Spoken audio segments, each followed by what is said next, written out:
So dakta, mpenzi mtazamaji, natumai kwamba mzima popote pale ulipo. Hujambo na karibu katika Matukio Mtambuko awamu hii ya saa 7. Mimi ni Elizabeth Mutuku, na wasiliana nasi kwa 22047 na mitandao ya kijamii @TV47 Kenya pale Facebook na ukurasa wetu wa Twitter, ukurasa wangu binafsi L_Liza. Tume ya Maadili na kupambana na ufisadi nchini IEBC imewataka viongozi waliochaguliwa, walioteuliwa bungeni na katika afisi mbalimbali za serikali kula kiapo cha kutekeleza wajibu wao wa uadilifu kupitia taarifa. Katika ukurasa wao wa Twitter, IEBC inasema kwamba tayari imewasiliana na idara ya mahakama kuona kwamba viongozi wanafanya hivyo wakati wa kula kiapo cha kuingia afisini. Tume ya Maadili na kupambana na ufisadi IEBC ipo mbioni kuhakikisha viongozi waliochaguliwa au kuteuliwa katika nyadhifa mbalimbali, wakiwemo maafisa wa serikali, watatekeleza majukumu yao wakizingatia maadili. Na ili kuwafikia hilo, tume hii inawataka viongozi wote watakaotoa nyadhifa zao baada ya uchaguzi wa tarehe 9 mwezi huu kula kiapo cha maadili. Katika taarifa kupitia ukurasa wao katika mtandao wa Twitter, IEBC inasema kwamba watahitajika kutia sahihi na kufuata kanuni za uwajibikaji kando na kula kiapo. Tume hiyo ambayo imekabiliwa na kibarua kigumu kukabiliana na zimwi la ufisadi, sasa inashikilia kwamba kutia saini na kufuata kanuni hizo itaonesha kwamba viongozi hao wamejitolea kuonyesha wanazingatia maadili katika ofisi zao na kuzuia visa vya ufisadi na kuhakikisha kuna uwazi. Tayari tume hiyo imeanza mchakato wa kushirikiana na ofisi ya Jaji Mkuu Martha Koome pamoja na ofisi nyingine husika kuona kwamba viongozi wanafanya hivyo wakati wa kula kiapo cha kuingia ofisini. Hatua hii inajiri huku mchakato wa kuwapisha viongozi wapya ikishika kasi. Baadhi ya kamati za kimpito katika kaunti mbalimbali zimo mbioni kuandaa hafla hizo kuanzia Alhamisi juma lijalo. Bunge la kitaifa pia linajiandaa kwa mchakato wa kulisha kiapo wabunge wateule. Paul Kirobi, TV47. Asante Kirubi kwa taarifa hiyo. Wakimbizi wa ndani kwa ndani katika kijiji cha Kianjogu, kaunti ya Laikipia, wanaiomba serikali kuharakisha mchakato wa kuwapa hati miliki za ardhi wanayosema ni haki yao. Kama anavyotuarifu mwanahabari wetu Elizabeth Atieno, ni kwa wakimbizi hao wanalalamikia hali ngumu ya maisha miaka 15 tangu kuafikiwa kufikwa na ghasia za baada ya uchaguzi wa mwaka 2007. Hii ndiyo taswira katika kijiji cha Kianjogu, kaunti ya Laikipia. Hema hizi ni makao kwa wakimbizi wa baada ya ghasia za baada ya uchaguzi wa mwaka 2007 kutoka eneo la Molo. Wakimbizi hawa walitumai kuwa huenda maisha yao yangekuwa bora kufikia sasa, ila tumaini hilo lingali kutimia. Ni kwa nini tunasubuka? Ni kwa nini tunataabika na mashamba yako? Hapa Jericho tuko kwa sababu tulipaita Jericho huko Kianjogu. Tukija hapo tukapaita Jericho kwa sababu ni kibilio letu. Kwa nini tusisaidiwe? Tunayo, tunasubuka na tusaidiwe.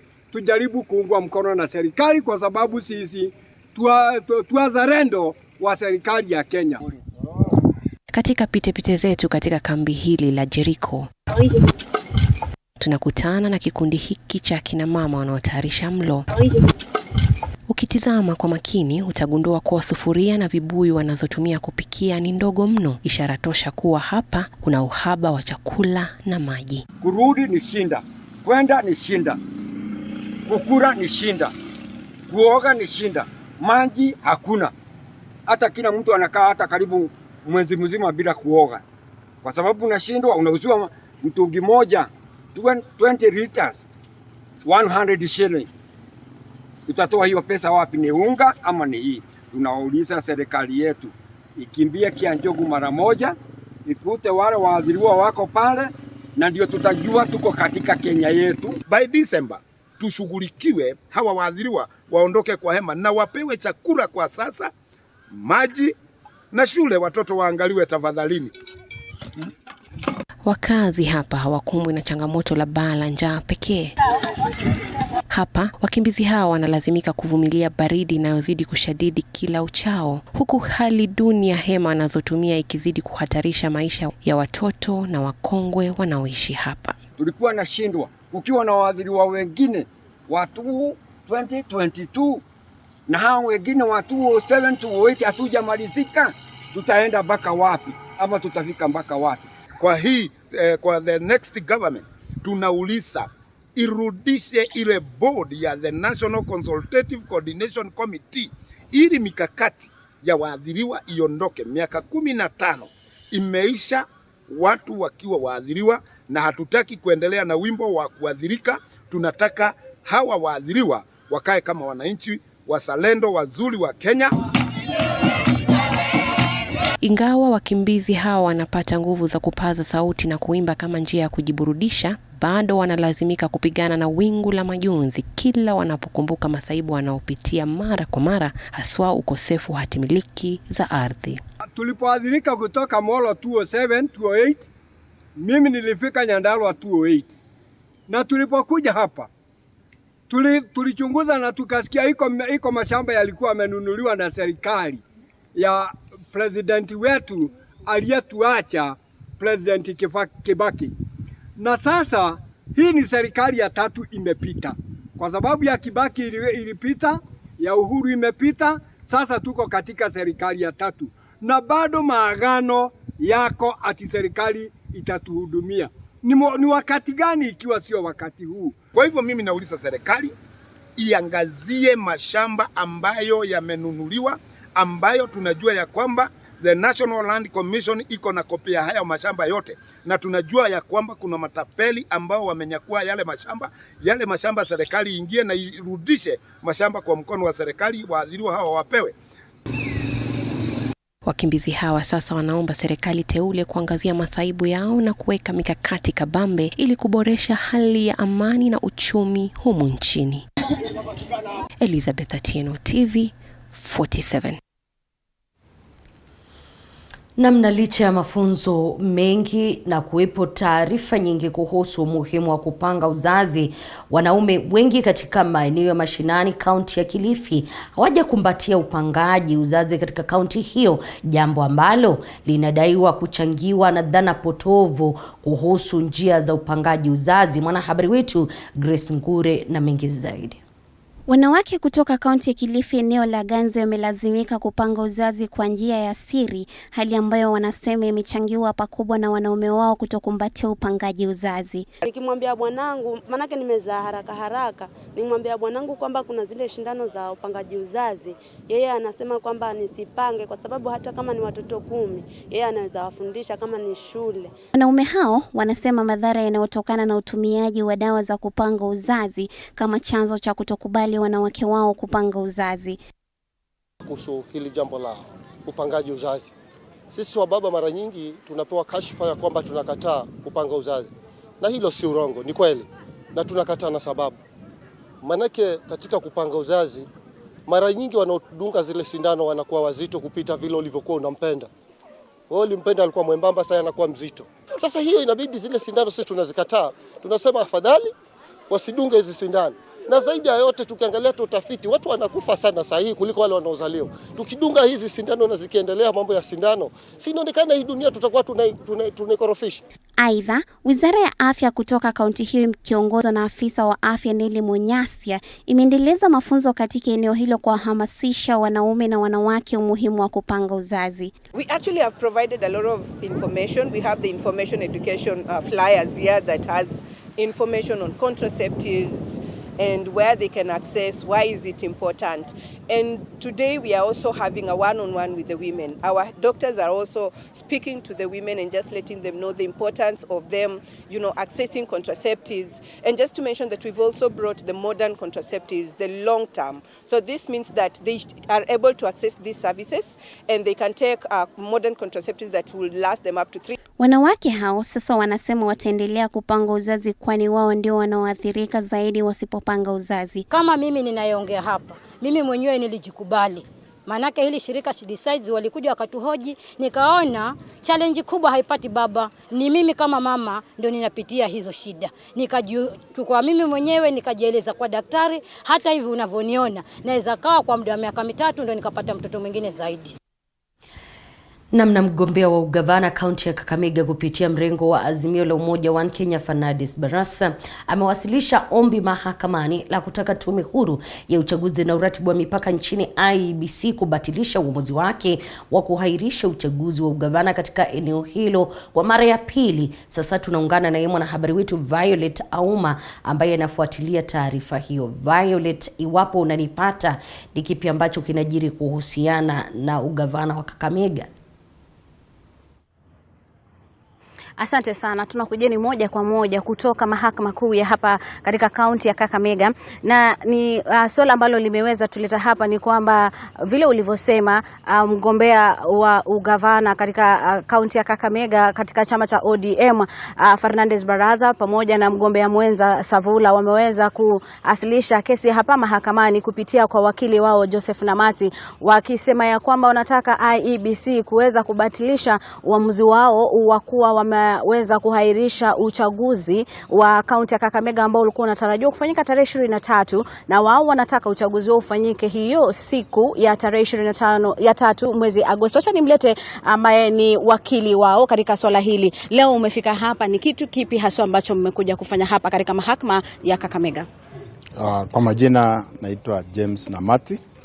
Mimi ni wakili wa mgombea kiti ya ugavana hapa Kakamega ambaye ni bwana Fernades Barasa na aye mgombea mwenzake Savula. So sisi tumekuja hapa na tumeweza kuleta kesi mbele ya mahakama kuu hapa Kakamega kwa niaba ya wakazi wote wa Kakamega County.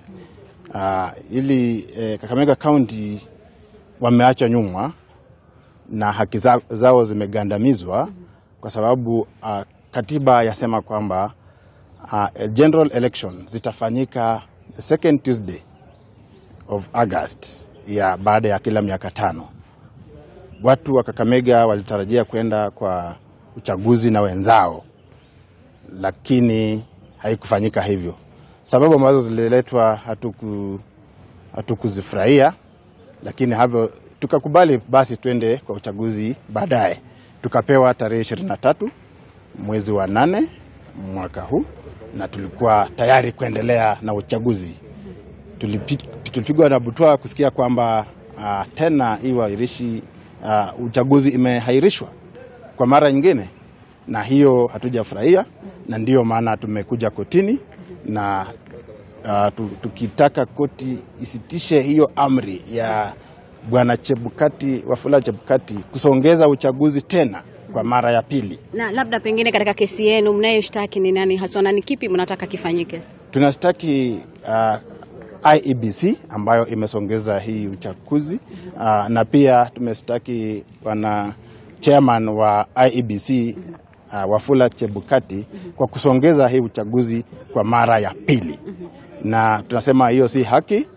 Lazima watu wa Kakamega wapate haki yao ya kuchagua governor ambaye anatakana tukue na hao wengine wote ambao Kenya mzima ishachagua watu wote isipokuwa sisi na Mombasa peke yake. Na labda pengine kaunti itaathirika kivipi iwapo kama hiyo kesi ama hiyo siku ya uchaguzi itaendelea kuahirisha? Maana wamesema tayari wameahirisha ile ya 23. Athari zipi ambazo unaona kwamba serikali ya kaunti ya Kakamega na vile vile Mombasa zitaweza kuathirika? Tutaathirika kwa njia nyingi sana, kwa sababu kwanza ni haki yetu kama watu wa Kakamega kuwa na governor baada ya kila miaka 5. Hiyo wakati imefika. Tushamaliza uchaguzi ya president, ya senator, ya member of parliament, ya women rep na MCA kila mahali. Na sasa hatuna governor mpaka wakati huu. Hii inaadhiri sana kisheria na pila kiuchumi, kwa sababu kwa saa hizi itamaanisha kwamba hata kwa na governor itakuwa kwamba lazima tuendelee kuendeleza ile regime ambayo ilikuweko kwa the next so many days ambayo hatujui. Tutarajie nini baada ya kuwasilisha hii kesi? So koti imeamrisha kwamba tupeane haya makaratasi kwa IEBC na bwana Wafula Chebukati na tukutane hapa tarehe 22 mwezi wa 8 huu saa 4 kamili ili kesi iendelee, tuone kwamba ni kwa nini huu uchaguzi imesongezwa. Na wasipopeana enough facts, itabidi koti iamrishe uchaguzi uendelee hiyo siku ya tarehe 23 ama muda ambayo itakuwa reasonable, lakini sio kuendelea kusongeza vile wanafanya hivyo na kusongeza kila wakati. Okay. Hiyo si mzuri kwa sababu we are being disenfranchised. Yes. Sawa, asante sana. Huyo tu ni mwakili ambaye ameweza kuwasilisha hiyo kesi kwa niaba ya mgombea wa ugavana kaunti ya Kakamega Fernades Barasa, na vile vile mgombea mwenza Ayub Savula, ambao kwao hiyo jana walikuwa na mkutano na wanahabari wakisema kwamba hawatokubali hatua hiyo ya Wafula Chebukati kusongesha tena ama kuairisha tena hiyo siku ya uchaguzi, maana wao walikuwa wamejiandaa kwa tarehe 23 ambayo ilikuwa tayari imetolewa na huyo wakili ama huyo mwenyekiti wa IEBC Wafula Chebukati. Na hivyo basi, kama vile alivyosema Jumatatu, basi jaji ataweza kukutana na hizo pande mbili na wataweza kuona iwapo kama uchaguzi utaandaliwa tarehe 23 ama IEBC itatoa siku ambayo itakuwa mwafaka kwa wale wote ama pande zote kuhakikisha kwamba uchaguzi unafanyika kaunti ya Kakamega na vile vile kaunti ya Mombasa, ambayo pia waliweza kuathirika na kuhairishwa kwa uchaguzi huo. Kama hauna swali mwenzangu, narudisha kwako studioni. Asante sana Violet kutoka huko Kakamega. Tutakuwa tukisikia mengi kuhusiana na taarifa hiyo ya kinyang'anyiro cha ugavana katika kaunti hiyo ya Bungoma, sio Bungoma, Kakamega, bali na vile vile ile ya Mombasa. Kumbuka chaguzi hizi mbili ziliweza kuahirishwa, kukiwemo chaguzi zingine 4 za maeneo bunge. Ni baadhi ya taarifa tunaendelea kufuatilia kwa kina. Lakini mpenzi mtazamaji, mashirika ya kutetea haki za binadamu ambayo yalikongamana katika kaunti ya Mombasa yameashiria kuwa baadhi ya walieni washirika katika uchaguzi ambao ulipita wa Agosti tarehe 9 ni kuwa baadhi ya wale washirika haki zao ziliweza kukiukwa, na ni jambo ambalo wanataka uchunguzi kufanyika na vile vile haki kutendeka. Loss of lives. Elections have often caused human rights abuses, loss of lives and serious injury. We are saddened by the unnecessary deaths of people in the country during the electoral period. And among them, there is the Embakasi East returning officer, Daniel Musyoki, was abducted while on official duty and later found dead in Loitoktok. Secondly, there is Brian Olunga, an aide of an aspirant who was shot dead at point-blank range by eventual electoral victor Didmas Barasa. Thirdly, there is Eunice Nyambane, who was attacked and killed on Juja Road by rowdy crowds who attacked her family's car. Her child and husband are currently in hospital as a result. 2 other individuals, including Edel Queen Akinyi, fell over a police land cruiser in Kondele in Kisumu. One of them is in critical condition at the Jaramogi Oginga Odinga Teaching and Referral Hospital. And then there is Mohamed Kanyare, a young presiding officer in Elders constituency in Wajir County, who was shot after refusing to alter an election results form in favor of a particular candidate. He has since lost his leg to amputation after being shot. We are also investigating further that other 2 people were shot in the melee. These are just the cases of those that have been highlighted by the media. There could be more. We demand that the police and relevant authorities thoroughly investigate, prosecute, and adjudicate these crimes. We also remind Kenyans that the family of the IEBC ICT director, Chris Musando, has yet to receive justice for his murder in 2017. The other issue is that we want to speak to is strengthening of the rule of law. We know that the next phase of the cycle is post-election dispute resolution. And it's a critical stage that requires a high level of sobriety as parties converse contentious issues.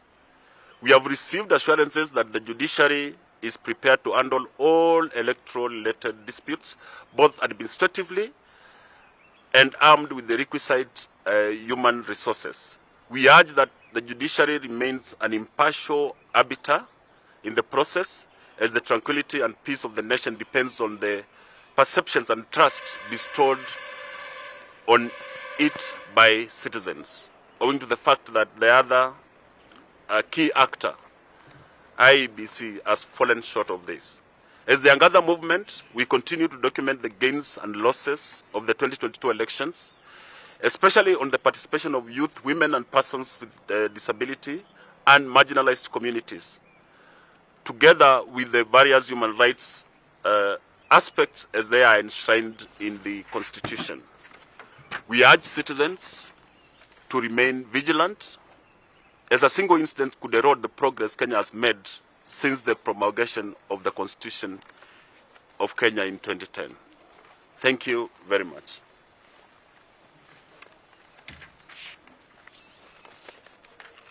So that's the end of our statement. In case there are any questions, although the trend now is not to take questions after reading statement.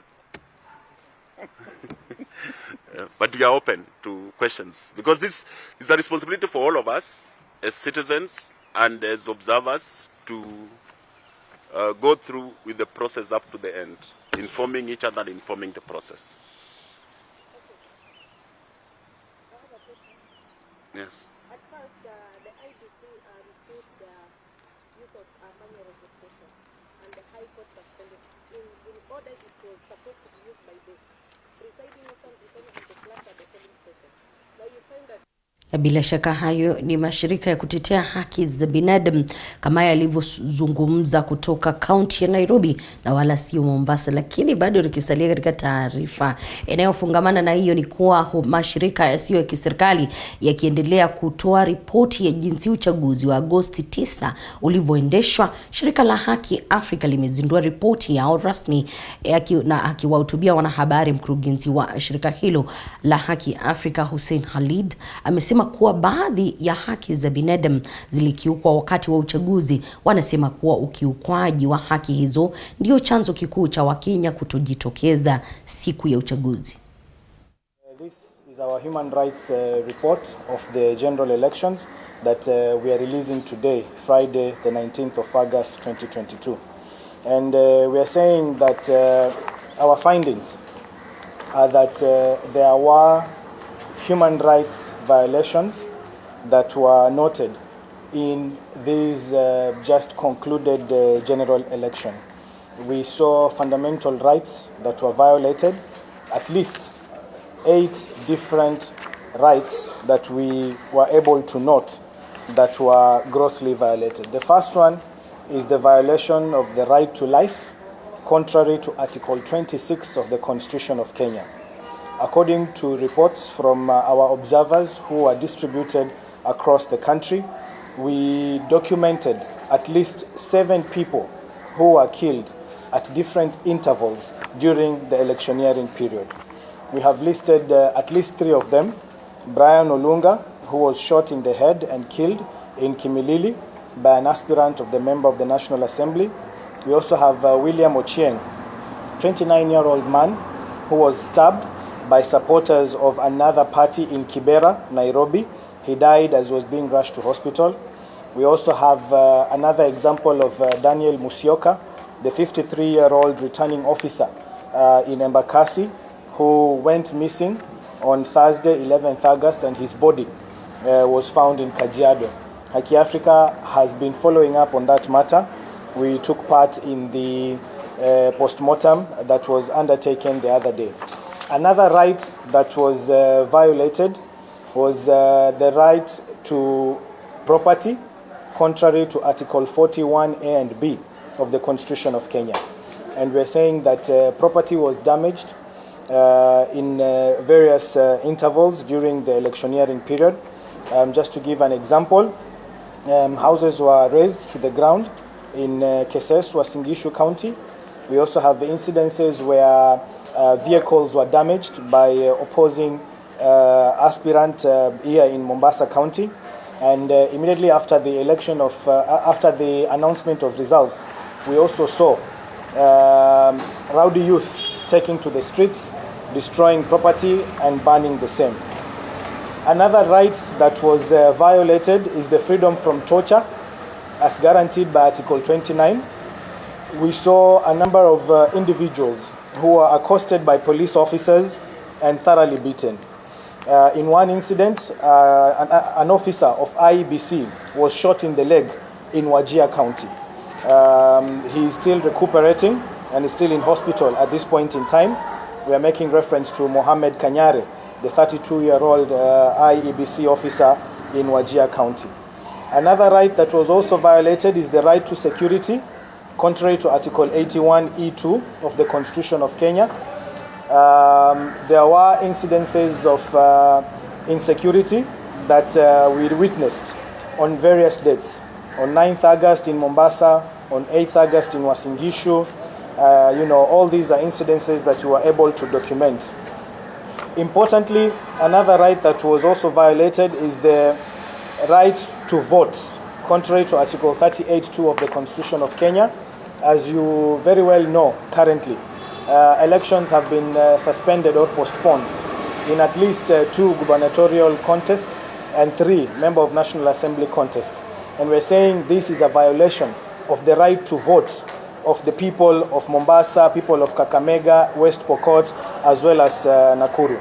So we have listed a number of other rights that have also been violated, but allow me to skip to the effects of this violation of fundamental rights. One, violation of these rights led to fear among the people, and this meant that a good number of them did not come out to vote because of that fear. We also noted that, for example, the violation of the freedom of expression by spreading misinformation and disinformation contributed to a lot of unrest and anxiety amongst the populace. We also saw other issues that were related to human rights. For example, youth. As active as youth were, majority of the youth did not have voters' cards. That means they could not vote. So as noisy and as involved, as active as they were, a good number of youth were not able to vote because they had not registered. Women, on the other side, were the majority of voters, according to our observers on the ground, and they were able to affect the voter turnout and the numbers as were presented to us by IEBC. We also noted that we had a low voter turnout and low voter education. This is something that we have taken note of, and allow me now to also skip to our final conclusion. We are saying that the 22 general elections had incidences of human rights violations that were reported across the country by our observers. Despite the notable violations, the country remained peaceful. Of notable improvement during this election was the conduct of the police. They remained largely restrained and effective in maintaining law and order. The public were also measured in their responses and largely avoided engaging in chaos. Both the police and the public shunned violence, even when provoked, be it by politicians or mis- and disinformation on social media. The conduct of IEBC, however, was under par during the 2022 general elections. They fell below the standards they have set in previous elections. IEBC appeared inadequately prepared on the ground to the extent of, for the first time in the history, postponement of elections of various positions in different counties. The high number of IEBC officers accused of engaging in malpractices was also a concern. Namna wanafunzi wakiendelea kurejea shuleni baada ya likizo fupi. Baadhi ya wazazi kutoka kaunti ya Elgeyo Marakwet wamelalamikia hatua ya Wizara ya Elimu kufungua na kufunga shule kwa ghafla baada ya muda mfupi, huku wakisema kuwa sasa hawawezi kumudu gharama ya maisha na pia kulipia wanafunzi wao karo. Wazazi hao wameomba serikali kuingilia kati na kusaidia wazazi wakati huu wanapopitia changamoto nyingi zinazotokana na hali ngumu ya maisha. Shule kufungwa na kufungua, na uchumi imepanda, hakuna mahindi, tuko na njaa na sasa watoto wanaenda leo sasa juzi wenye Matokezo likuja wanafungua shule.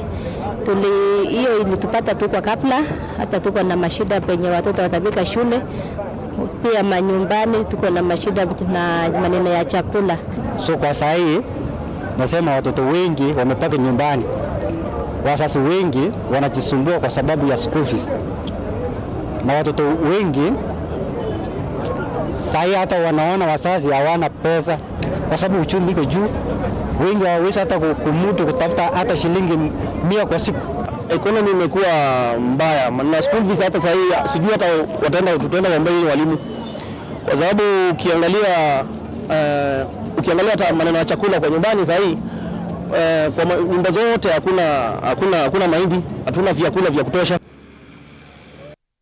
Wakati wangu wa kuchukua mapumziko kidogo, mpenzi mtazamaji, usicheze mbali. Manake taarifa zaidi zipo hadi mida ya saa 8.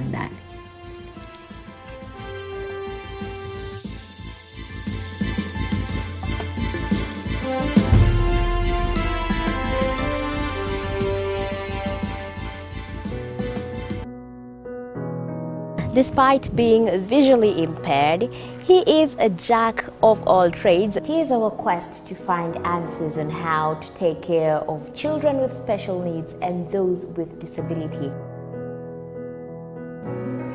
You do not need to see musical notes to understand music, but rather to have your soul feel the vibe.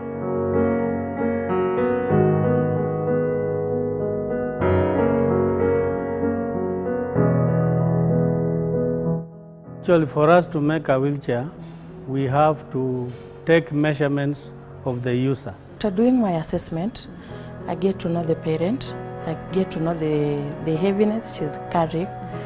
Disability comes at different stages of life.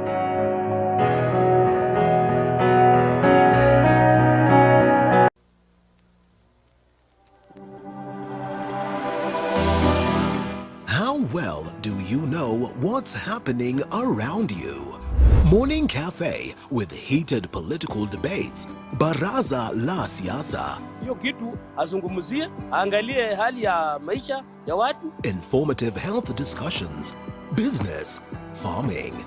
Tasty Wednesday, Fitness Thursday, and Feel Good Friday with amazing DJs, celebs. Waimbaji, kuna comedians, alafu kuna wajibu.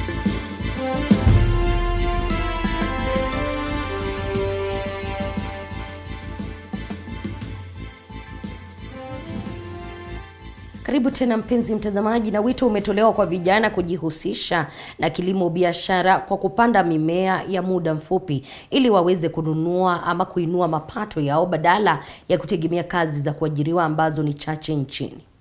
Ulimjuli baba kulikutifyo. Mchili. Haya ni kwa mujibu wa kikundi kimoja cha vijana kutoka kijiji cha Nambami, wadi ya Misihu kwenye eneo bunge la Webuye Magharibi, ambacho kimekuwa kikijihusisha na kilimo kama njia ya kujipatia kipato, kama anavyotueleza mwenyekiti wake Bernard Wepohulu. Tulianza hii kikundi tukiwa na lengo la kusaidia vijana na hata sisi kupata mapato ili tuweze kujikimu kimaisha. Kitu kingine ya pili, kuna venye tumeanza kupata profit, tumeanza kupata pesa na soko pia tunapeleka bidhaa zetu kwa soko na zinapendwa sana na wenye wananunua. Ndio muende kwa chai. Hata sio rangi. Hata hivyo, Wepohulu anahoji kuwa wanapitia changamoto sihaba ikiwemo magonjwa, vidudu na ukosefu wa maji ambavyo unaathiri kilimo, na kutaka serikali kuingilia kati na kuwasaidia kuboresha kitega uchumi chao. Washikadau wakuja watusaidie tupate maji ya kutosha ili hizi vyakula zetu sipate kunawiri, kwa sababu lengo letu kubwa ni kulisha si jamii peke yake, lakini kulisha hata nchi yetu kwa ujumla. Zaidi ya yote, venye nimesema hapo nyuma, upande wa maji tungependa hata county government, Mheshimiwa Dani Wanyama kupitia hata kwa MCA wetu wapate kutusaidia tupate borehole ya kutosha, maji iwe kwa wingi, na wasifikirie maybe maji itakuwa inasaidia sisi kikundi. Kwa upande wake, afisa wa kilimo kaunti ya Bungoma Dominic Barasa anasema anashirikiana kwa ukaribu na kikundi hicho ili kuona kuwa wanaimarisha kilimo hicho na kuinua mapato yao kikamilifu. Sisi kama wataalamu tunawasaidia kujua ni aina gani ya wadudu ambao wanawasumbua katika shamba, jinsi ya kulisha mmea na jinsi ya kusaidiana nao kukuza mchanga. Ukiona ukulima huu wa miezi 3 ndio ukulima ambao unaweza saidia kwa haraka kulinganisha na zile ukulima ambazo huwa tunafanya ya mahindi na miwa. Ukipata ukulima wa mboga ni ukulima ambao unaleta pesa kwa haraka. So huwa tunawahimiza tuwasaidie katika ukulima wa mboga, kukuza mchanga. Aidha, mtaalamu wa masuala ya kilimo biashara Nelson Malunga amewataka vijana kuwa wabunifu na kujihusisha na kilimo biashara pakubwa na kujiajiri wao wenyewe. Ndio tunahimiza vijana waweze kuingia katika kilimo hiki cha kilimo cha biashara ya kulima kabeji, nyanya, vitunguu na vitu zingine. So ukiwa kijana, mimi hasa kijana, na kuhimiza uwe na kalenda ambayo itakusaidia kulima vyakula ambavyo vitaweza kukupatia pesa kwa haraka. Nikiarifia runinga ya TV47, naitwa Lucky Heriano. Kazi safi Lucky Heriano. Lakini mpenzi mtazamaji, tuingie katika masuala ya siasa, na ambapo awali tulikuwa tunaangazia swala la mjadala wa baada ya uchaguzi, Wakenya wengi wakiwa wanaibua maswali endapo Azimio itakuwa inaelekea mahakamani kupinga uchaguzi wa Agosti tarehe 9 na matokeo yaliyotangazwa na mwenyekiti wa IEBC Wafula Chebukati ya mshindi wa urais, na kukiwemo na mgawanyiko kuhusiana na matokeo yenyewe, endapo kuna uwezekano wa kufutiliwa mbali kwa matokeo hayo. Je, uchaguzi ukiandaliwa tena wa Azimio 1 Kenya wataweza kuibuka washindi? Hilo ni swali ambalo tulikuwa tumeuliza kule mashinani, na sasa tutaingia katika kaunti ya Machakos kusikia kutoka kwake mwanahabari wetu Nicholas Mbai. Mwenzangu, ikiwa ni siku chache baada ya matokeo ya uchaguzi kutangazwa rasmi na naibu wa rais William Samoei Ruto kutangazwa kama rais mteule wa awamu ya 5 wa taifa la Kenya, muungano wa Azimio 1 Kenya Alliance unapania kwenda kotini kuwasilisha kesi ya malalamishi kupinga matokeo yaliyotangazwa na bwana Chebukati ambaye ni mwenyekiti wa tume ya IEBC. Je, iwapo Azimio watashinda kesi kotini, wana nafasi ya kushinda tena kwenye uchaguzi mkuu? Ni baadhi ya maoni ya wananchi ambao ningependa kuzungumza nao hapa katika kaunti ya Machakos. Watuelezee vipi wanahisi Azimio na nafasi ya kushinda tena iwapo uchaguzi utarejelewa. Na wa kwanza kabisa hapa, karibu, unaitwa nani na unahisi vipi? Mimi naitwa James Chalo, na kulingana na maoni yangu, ikiwa Azimio itaenda kushinda kesi yao ambayo inawakilisha kotini na uchaguzi urudiwe, sidhani kama wataweza kushinda tena uchaguzi, kwa sababu tayari Wakenya waliamua, na hata wakiwa na shida na kuhesabiwa kwa hizo kura, wangeenda hizo kura zingehesabiwa tena, hiyo hesabu ingepatikana hiyo, na kwa hivyo inamaanisha hata uchaguzi ukifanywa siku ya leo tena, Azimio watakuwa wanaharibu wakati, na kwa hivyo sioni kukiwa na maana hata wafikirie juu uchaguzi uweze kurudiwa tena. Naam, ni maoni yake. Na sijui pengine unahisi kwamba bado taifa lina uwezo wa kuandaa uchaguzi mwingine? Imetoka kwenye uchaguzi siku 2 zimepita. Je, tuna uwezo wa kifedha wa kuandaa uchaguzi? Kikatiba inaweza, kwa sababu koti ikiamua kura sirudiwe,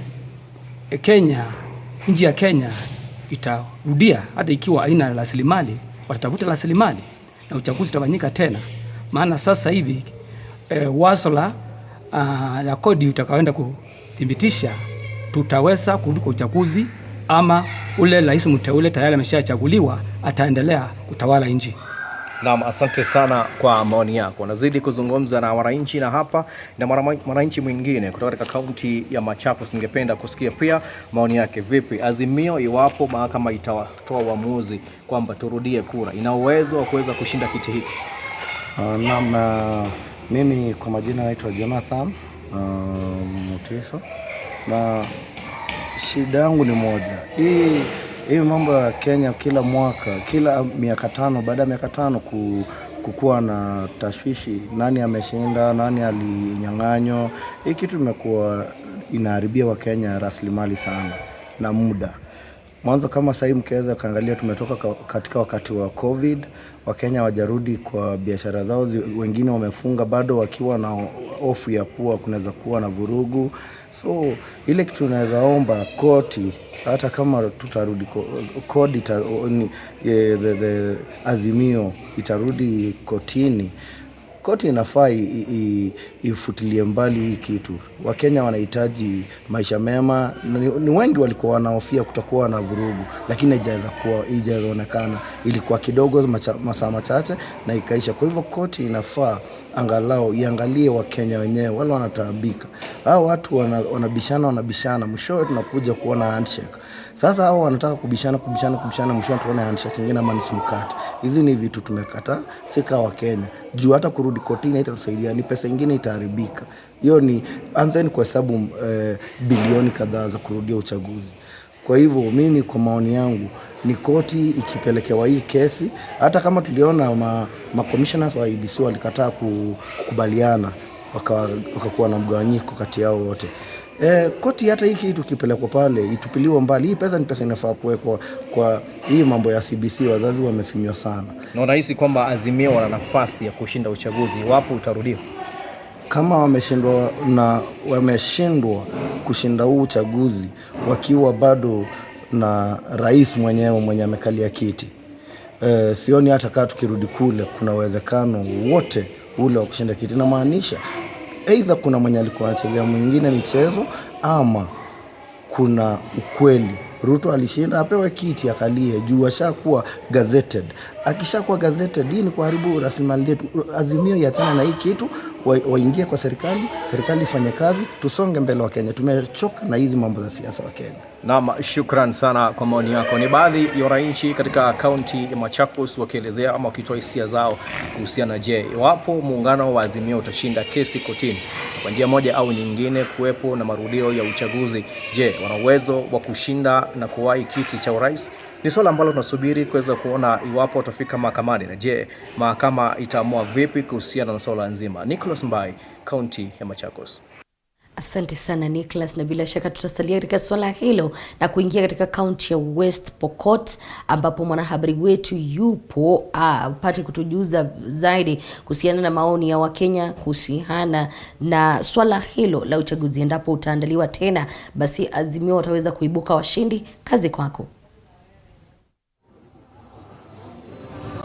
Naam, bila shaka hapa kaunti ya Pokot Magharibi swala ni bado ni ile kuhusiana na swala zima la uchaguzi mkuu, ambapo mjadala unaendelezwa kuhusiana na hatua ya Azimio kwenda kotini wiki ijayo, huku wakazi wakiwa na hisia mseto kuhusiana na swala hili. Na hapa tu nimetangamana na baadhi ya wakazi kuhusiana na swala hili ili watueleze ni nini haswa inatarajiwa na ni kauli yao ni ipi kuhusiana na uchaguzi ambao umefanyika, na pia hatua ya muungano wa Azimio kwenda kotini. Wewe kama mkazi wa kaunti hii, ni nini hasa unafikiria kuhusiana na hatua ya Azimio kwenda kotini? Mimi kama mkaaji wa Kapenguria Makutano, yangu tu ni kusema Azimio hata kama wataenda kotini sidhani, kwa vile IEBC wakishatangaza mshindi imeshaisha hivyo. So Azimio wangekubali tu tujenge taifa, wafanye kazi kwa pamoja na mwenye alishinda. Yangu ni hiyo tu, asanteni. Na unafikia kwenda kotini kwamba wanaenda kutafuta haki ya kimsingi, haswa ikizingatiwa kwamba uchaguzi huu umekumbwa na hali tata katika matokeo yake? Unajua, tukiangalia hata kama uchaguzi ulikumbwa na hali tata, wale ambao wanajaribu kulalamika ni wale walitutangazia hii kura mpaka jioni. Asubuhi ndio waliamuka kwenda kusema hii kura sio halali. So sisi tunaangalia wakienda kotini, sidhani kama iko matumaini. Naam, wewe pengine kauli yako ni ipi kuhusiana na hatua ya Azimio kwenda mahakamani wiki ijayo? Kulingana na mimi wakati ya West Pokot, iko mtumaini kidogo, kwa sababu kila mahakama ya hii Kenya yetu iko sawa, kwa sababu unapata haki. We kama watu ya Azimio wako na evidence ya kutosha atapaulu, na kama hakuna evidence ya kutosha hawezi paulu. Kwa sababu gani? Hivyo ndio nakwanga kwa sababu mashtaka yote natakana evidence ya kutosha kwa hii Kenya. Lakini kitu nauliza wa Kenya, iko sababu moja meniudi. Watu nasema Kenya uchaguzi free fair, uko usalama ya kutosha. Meshangaa wa Kenya, mtu unapatikana Lokichokio huko, meshangaa nini imefanya. So kitu ile iko naomba wa Kenya, kama serikali ya Kenya hafanye usalama ya haki kweli, alinde wa Kenya mwenzao. Kwa sababu mtu unapoteza maisha, familia yake takaje, nani ndalinda familia yake? So naomba serikali aingilie hiyo kati kweli, apate haki, familia apate haki. Na unafikia kwamba Azimio watapata haki ikizingatiwa kwamba wako na baadhi ya wafuasi ambao wana msimamo mkali aswa kwa sasa? Yes, atapata kwa sababu kama iko na evidence vile nimesema awali, kama iko na evidence ya kutosha atafaulu. Na kama hakuna, najua tu mahakama nasema hakuna evidence ya kutosha, na Kenya nataka endelee kwa mzuri.